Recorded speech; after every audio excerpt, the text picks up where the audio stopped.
saw him as James Dean. The reality was, he's not James Dean. He's a guy who's creepy.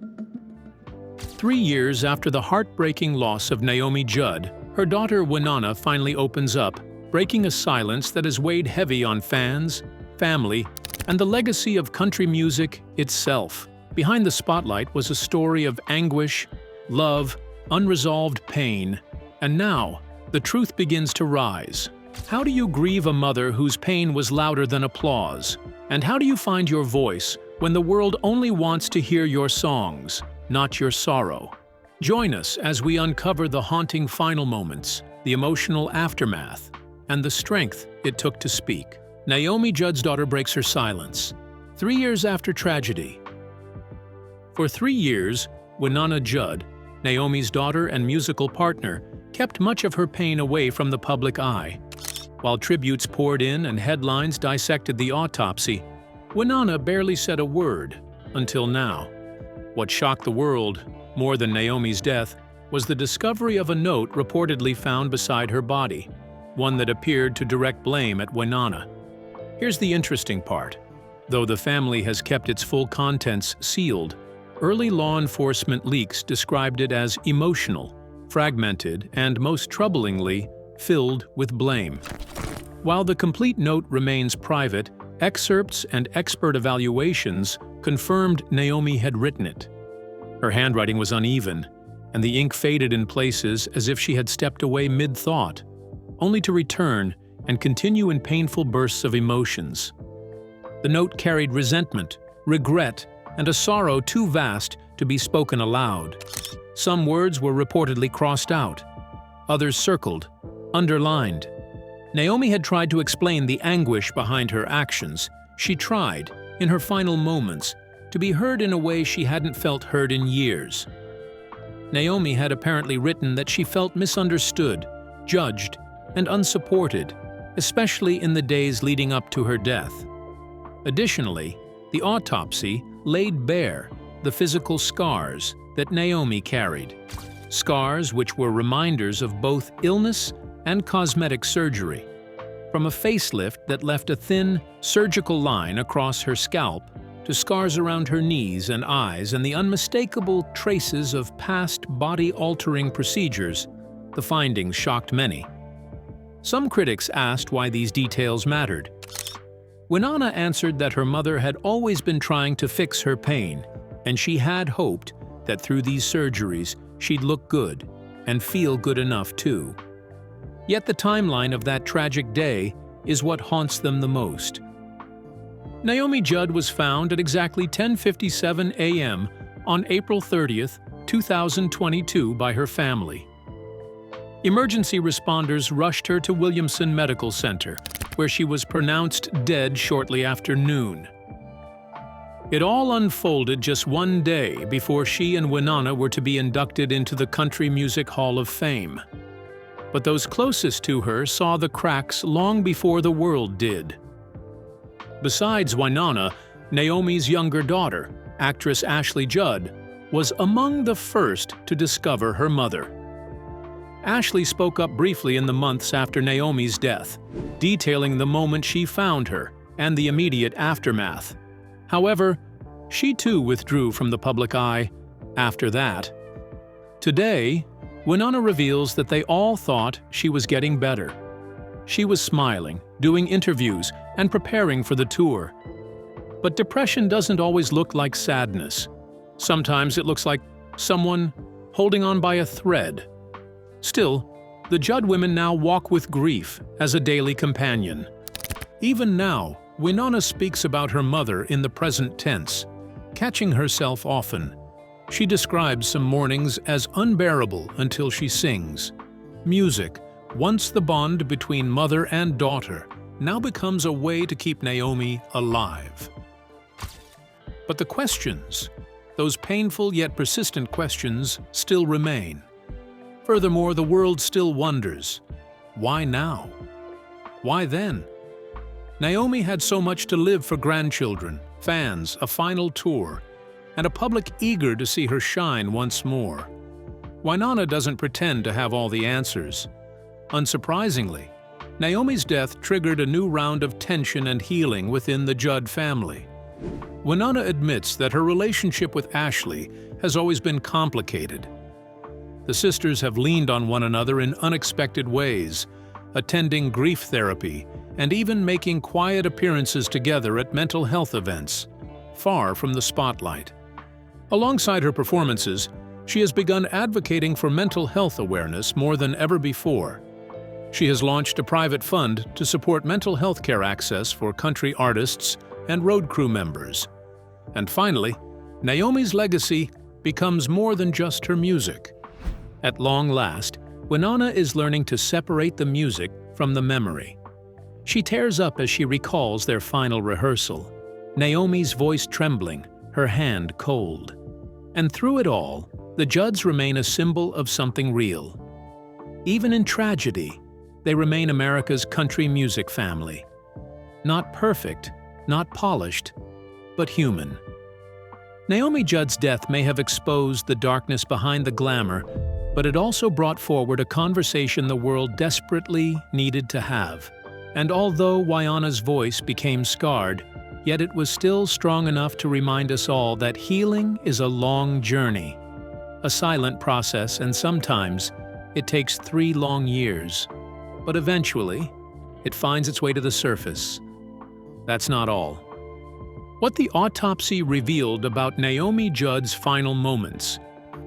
The autopsy report of Naomi Judd told a more chilling story. The gunshot wound that ended Naomi's life wasn't just any wound. It was a precise high-velocity penetration, an entrance point on the right scalp that had pierced through the parietal and occipital regions of her brain before exiting on the left. According to the forensic pathologist, the shot trajectory suggested it was self-inflicted and not at close range from another person. The wound didn't show signs of hesitation or struggle, a detail that disturbed even the most seasoned investigators. The science made it painfully clear this was not an accident. But just as important was what was missing. There were no bullet fragments or foreign objects left inside Naomi's skull. The exit wound was clean, and the autopsy confirmed the bullet had passed straight through without obstruction. No metal, debris. No secondary damage. This discovery ruled out theories of tampering or multiple shots. It was a singular act, irreversible and absolute. The absence of residue also confirmed the use of a firearm, often favored for its power and speed, a choice that left little room for survival or second chances. Yet long before that final shot, her body had already carried other battles. Scars, some faint and some shockingly visible, revealed a history of cosmetic intervention. Stretching from ear to ear beneath her thick red hair was the curved imprint of a scalp scar, likely from a full facelift procedure. The skin had healed cleanly, but its presence could not be ignored. It was the first of many signs that Naomi had sought to rewrite her physical story, possibly in the hope that it would ease the emotional one. Next were her eyes. They were altered, and this was discovered in the autopsy. The autopsy noted bilateral scars along the lower and upper eyelids. As such, were results of blepharoplasty. Eyelid surgery, while common among celebrities, is rarely recorded with such attention in a medical examiner's file. But here, it served a deeper purpose. These were eyes that had once held the spotlight, yet had been surgically reshaped to hold it longer. Permanent eyeliner tattoos were still visible on the lash lines, a trace of her past insistence on always being camera-ready, even when her soul was far from it. Moreover, the story continued beneath the gown she wore. Beneath her breast tissue were saline-filled implants, still intact. Horizontal scars across her lower abdomen suggested a tummy tuck, likely to remove excess skin or preserve a more youthful silhouette. These were not the choices of a vain woman, but of someone holding tightly to an image the world had long demanded. In her own way, Naomi had been trying to preserve her legend, to edit the natural decline of time as fiercely as she edited her vocals in the studio. Still, what was absent from her skin told another story altogether.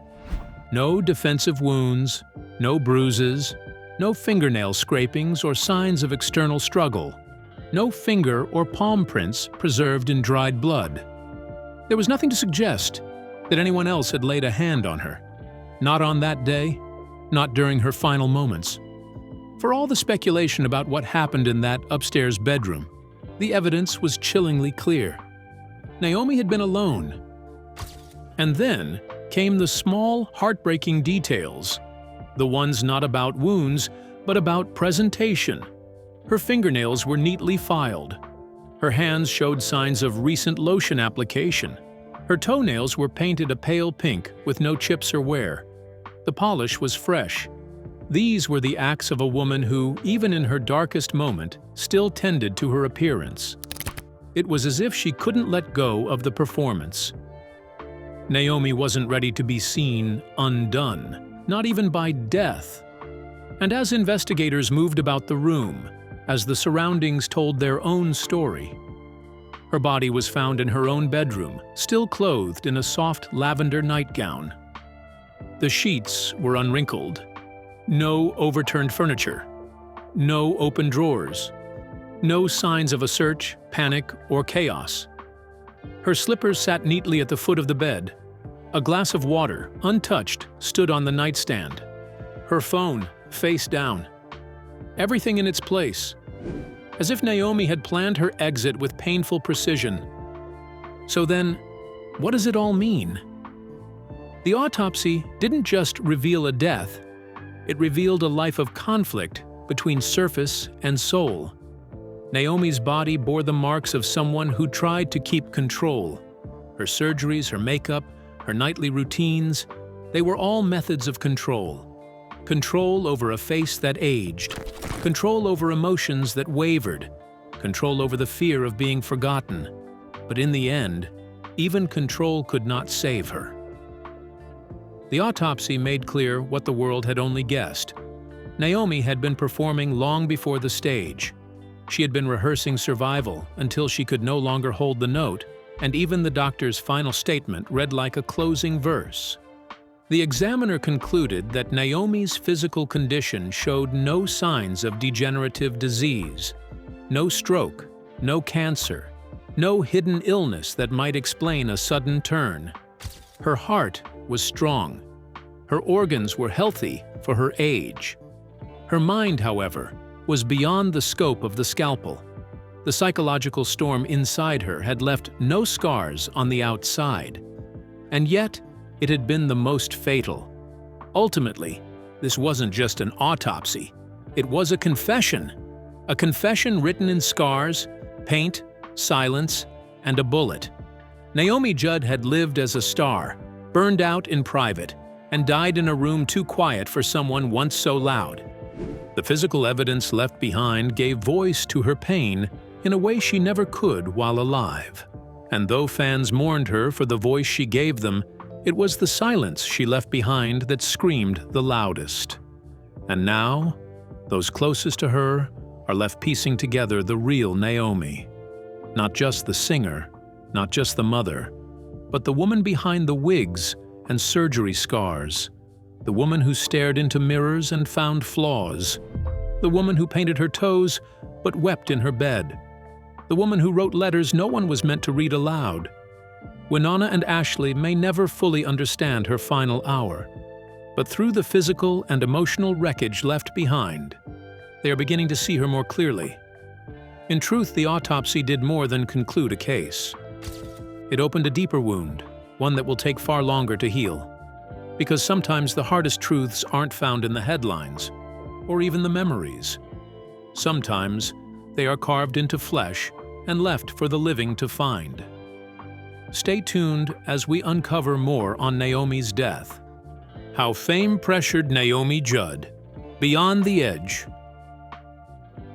Naomi wasn't just a country music legend. She was an icon etched into American memory. For decades, her voice was a soothing balm to millions. But behind her mesmerizing harmonies and dazzling smiles, Naomi was locked in a battle that the world never truly heard. Because for her, fame wasn't a blessing. It was a beautiful cage. But from the beginning, Naomi's rise to stardom came with an unforgiving price. The Judds didn't stumble into fame. They were catapulted into it. With hits like Mama He's Crazy and Love Can Build a Bridge, Naomi and her daughter Wynonna turned into household names almost overnight. They were the faces of country music, gracing magazine covers, red carpets, and television specials. But as their records topped the charts, Naomi's private world began to shrink.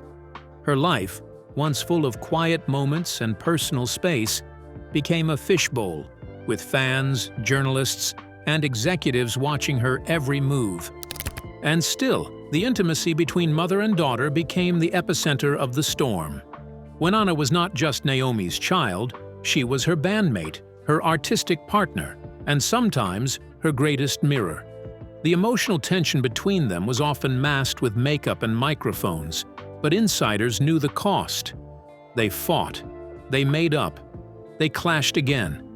Fame didn't just put them on stage together, it wrapped their struggles in lights and turned their most private wounds into public performance. They loved each other deeply, yet the expectations pressed on them like armor, making tenderness difficult. So when the Judds announced a farewell tour in April 2022, it felt like a homecoming to their fans, but possibly a death sentence for Naomi. It had been years since she last stepped into the spotlight with full force. That announcement, coming just weeks before her death, was supposed to be a triumphant return. But behind the scenes, sources close to Naomi revealed how panicked she felt. She was trying to rehearse, trying to smile, trying to be Naomi Judd again. But that version of her had been wearing thin for years, and this tour may have been the final stretch she couldn't manage. And yet, in public, Naomi played the part perfectly. She smiled during interviews. She rehearsed songs with Wynonna. She even joked about old times with producers and friends. But that public poise was an illusion, a script she had performed 1,000 times before. Privately, she was struggling to keep it together. The pressure to be the radiant country queen again, to deliver a perfect show, to look flawless, to sound strong, was crushing. She confided in only a few, and even they couldn't see just how close to the edge she was. But then came the rehearsals, those long, silent hours in cold studios under bright lights. Witnesses said Naomi's hands would sometimes tremble on the mic. She'd forget lyrics she once knew like breath. She told a friend, "I feel like I'm stepping onto a stage that no longer has room for me." The return to fame was not a revival, it was a re-traumatization. She was expected to be what she used to be, but her soul had changed. Time, pain, and mental illness had reshaped her. And yet, her fans never knew. Naomi never let the mask slip too far. She was beloved, worshipped even, by audiences across generations. She symbolized strength, survival, and maternal grace. But that symbol began to suffocate her. She couldn't confess how tired she was, how hollow she felt, how fractured her mind had become. The very image that built her career became the burden she couldn't drop. Because to stop performing wasn't just to stop singing, it was to let the world see her broken. Still, the industry didn't slow down. Calls kept coming in, TV specials were scheduled, outfits were selected, marketing plans were drawn up, and Naomi? She became quieter. She started withdrawing from even close collaborators. Her longtime stylist noticed she no longer offered opinions on wardrobe. She just nodded. Her voice had lost its spark, not the singing voice, but the personal one. The voice that had once filled rooms with laughter now barely whispered. But still, she pressed forward. In one of her final recorded rehearsals, Naomi sang "Love Can Build a Bridge" with Wynonna. Listeners later described something haunting about it. Naomi's voice was slightly behind tempo, and at one point, She looked at Wynonna and just stopped singing.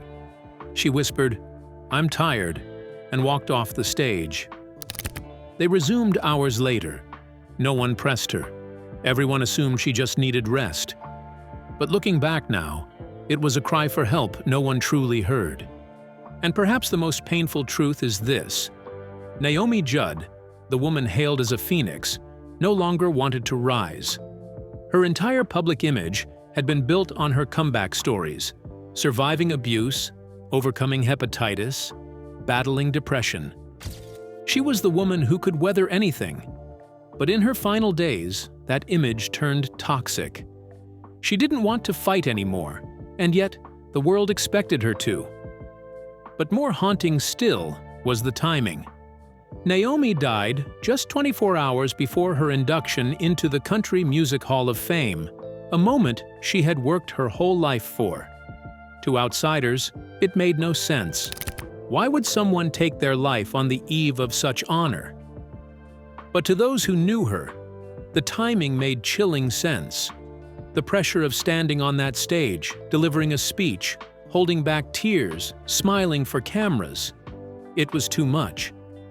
It wasn't a celebration for her. It was another performance she couldn't bear. And yet, the Hall of Fame event went on. Wynonna stood on that stage, shaking but composed, and accepted the honor on her mother's behalf. She sang through tears, clutching Naomi's favorite scarf in her palm. The audience sobbed. And somewhere in that auditorium, the weight of what fame had done to Naomi settled like fog. They had cheered for her success for years, but now they mourned the price she paid for it. Naomi Judd's story wasn't just about music. It was about the cost of being adored, the cost of never being allowed to fall apart. She had been a voice for millions, a matriarch of melody, a survivor of countless wars. But she was also a woman, tired, aching, worn down by decades of expectations. Her fame wasn't a crown, it was a chain. And when the world asked her to shine one more time, she chose to disappear instead. Naomi's legacy, while still filled with beauty, is now wrapped in truth. She wasn't just strong, she was struggling. She wasn't just inspiring, she was exhausted. And as her daughters carry her name forward, they do so with the vow that no one else should have to suffer in silence to keep a legend alive. Naomi Judd's death wasn't just a tragedy. It was a warning, a final painful verse in a song we all need to hear. What do you think about Naomi Judd's death? Share your thoughts in the comments below. Don't forget to like and subscribe to our channel. Also, click on the next video on your screen. You won't want to miss it.